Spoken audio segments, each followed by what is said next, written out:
that was the third quadrant. Now we're now moving into the fourth quadrant, which starts at the 10th house, or the midheaven, the MC, which is like, if you imagine the fourth and the 10th house as an axis with the fourth house showing your roots or the foundation of a building, and the 10th house showing the roof or the tree, and the 10th house is like, what is the fruit of your life? What do you achieve your mission? Or what are your goals? So it's like your achievement in life. But it also represents authority. So if you're not actually busy achieving something, there will be other people busy achieving something, telling you what to do. And the 10th house is connected with these authorities, like your dad or your parents, or definitely your boss. Planets in the 10th show, what kind of boss you've got. But if you have something like the sun, which is connected with your self-expression and individuality in the 10th, you'll almost certainly make your own career and express yourself through your own personal, independent job. But generally, 10th house is very powerful, and planets here will guarantee some kind of success and achievement in life. I've got a bit of a heavy example of the 10th house, because the 10th house is also where you have power. And here we've got a guy who couldn't get enough power, Adolf himself. Not a very handsome man, really. And if we look at his horoscope, we can see that he's got Libra rising, if his birth time's correct, which didn't make him a very nice man, even though Libra is said to be quite charming. Moon in Capricorn in the third house. The Moon Jupiter in the third house showed his speech, his ability to captivate audience through his speech. But let's check this out. He's got the Saturn in the 10th. Saturn is actually not bad to have in the 10th, because Saturn is very ambitious, or you always want to work to overcome obstacles, break through obstacles, come over hurdles with Saturn. So with Saturn in the 10th, there's an incredible desire for success, and you don't mind if there's a lot of hurdles to overcome when you do it. The only trouble here is that Saturn's in Leo, and Saturn is associated with Aquarius and Capricorn. So when it's in Leo, it's in exile, it's called. It shouldn't really be there. But don't worry if you have Saturn in Leo. It's there. A lot of people have got Saturn in Leo. It's in a sign for 2.5 years. So it was in Leo when he was born. The trouble is, if you've got Saturn in the 10th house in Leo, it's a little dictatorial. You could also be an okay leader with Saturn in Leo in the 10th, but the thing about Saturn, it has a slightly inferiority complex, and Leo wants to be respected and proud, so there's a kind of terrible urge to be recognized without the sense that you're getting recognized. The reason it wouldn't really arrive for Adolf Hitler is really because Saturn, when we look at the aspects next time, you'll see that Saturn is actually square Mars, Venus. Very exact square. And not that Saturn square Venus messes things up, but Saturn square Mars is a very bad aspect. And, especially when Mars is in Taurus. These two planets are weak, Mars in Taurus, Saturn in Leo. So it shows somebody with an incredible inferiority complex and cruel. So that's probably why he was like he was. Desperately ambitious and hungry for recognition. And he kind of got the recognition, but he didn't seem to relax very much, did he? So after the 10th house, we move on to the 11th house. And so after achievement, after striving for your goals, what do you want most in life? You want to come home, you want to be with people, you want to enjoy your social life. And that's what the 11th house is about. It's about enjoying people. and it's connected with the collective, in the sense it's every kind of group that you get in contact with. It could be your kids' play school, it could be your company's social area, and it's your friends. Any friends that you have are represented by planets in the 11th house. And of course the first friends that you have is like at school. Now if you have difficult planets in the 11th house like Saturn, which makes you, gives you a lot of challenges, especially early in life, you might find it very difficult to make friends. So Saturn in the 11th house would show early difficulty making friends at school. And it would also show some difficulties later on, but ultimately with Saturn you tend to gain experience, and people kind of get to rely on you, and so it gets better. So any kind of organisation, business, social or educational, and Facebook is a fantastic expression of the 11th house, because here it's not just friends, but it's the people you choose across all boundaries to associate with, international, ethnic. You associate because of shared interests, and that's a perfect expression of the 11th house and its correspondence, you could say, with Aquarius. Now we've been through all 11, nearly all 12 houses. We just get to go to the 12th house, but before we do that, let's check out Bill Clinton, who is had a wonderful horoscope, and it always makes me laugh because of his affairs. We'll check that out in a sec. And I just want to show some aspects of his 11th house. So here's his horoscope, and you can see that he's got a Libra ascendant.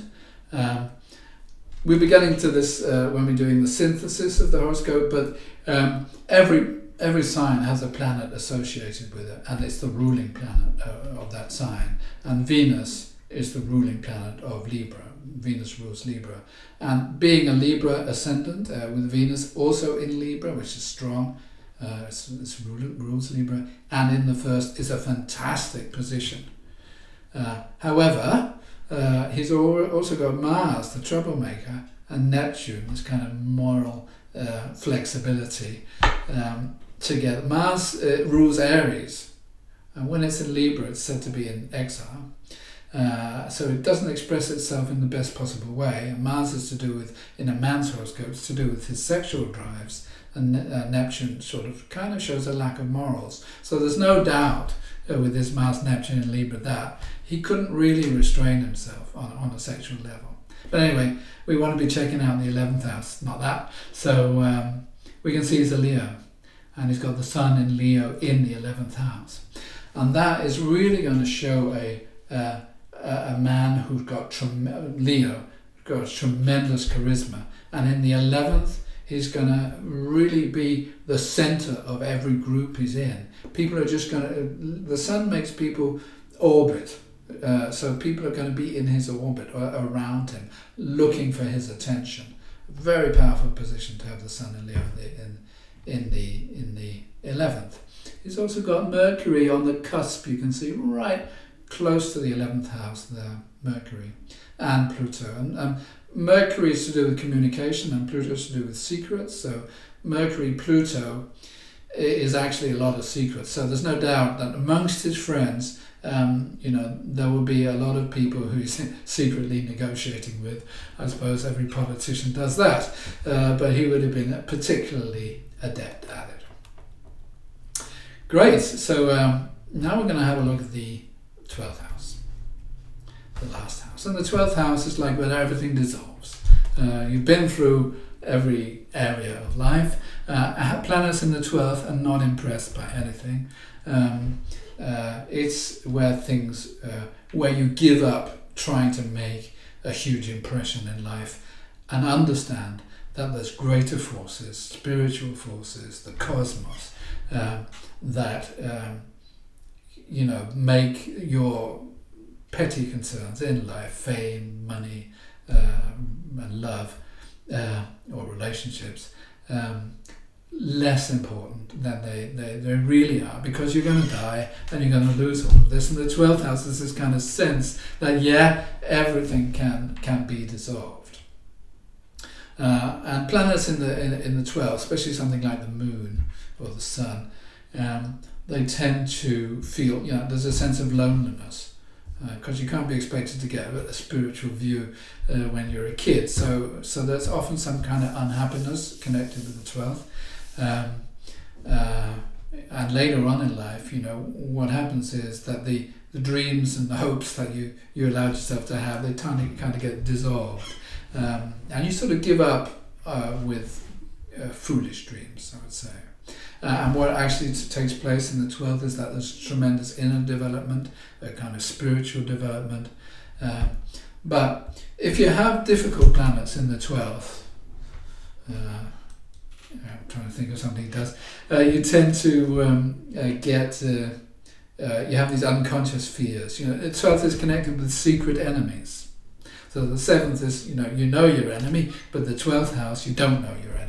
And because the 12th house is association with Pisces, there's a very powerful imagination. You can easily, with planets in the 12th, difficult planets like Uranus, Pluto, Mars, Saturn, you can easily imagine, that there's some kind of conspiracy or somebody, there's some secret enemy. So, generally it's not really true. So you have to get over that, you could say. But somebody who got over that really well, who I think everybody loves, is Nelson Mandela. Now you remember that I said the 12th house was connected with isolation, and like prisons, hospitals, anywhere that's like people don't normally visit. And if we look at his horoscope, you can see that he's got the moon in the 12th. And the moon's actually in Scorpio in the 12th. The moon is said to be exalted in Taurus and in fall in Scorpio. So generally when you've got the moon in Scorpio, it does show some very difficult emotional circumstances. But here in the 12th, of course, it shows a profound isolation and suffering. I think he was in jail for 30 years, and his family, his kids grew up without seeing him. There's a tremendous amount of suffering in this moon in Scorpio in the 12th. But he had the capacity to forgive people. It was pretty impressive. So, that's the 12 houses. Now, all you need to do is put everything together. So the next module, we're going to be looking at the aspects, which are fantastic. We'll be checking out how, and there was a little introduction to that here, how when planets are together, or opposite each other, or square each other, or in a triangle, or a six-pointed star, when they're kind of sitting on these points, or in harmony or not in harmony, how profoundly they affect behavior. And that's the next course. Aspects are just going to be great. So, what we've learned today is how the planets in signs, the energy and the behavior that people have, is reflected and channeled into the 12 houses to make specific events happen. And that's how you can, when you're looking at somebody's horoscope, you can be extraordinarily detailed in telling them what's going on in your life.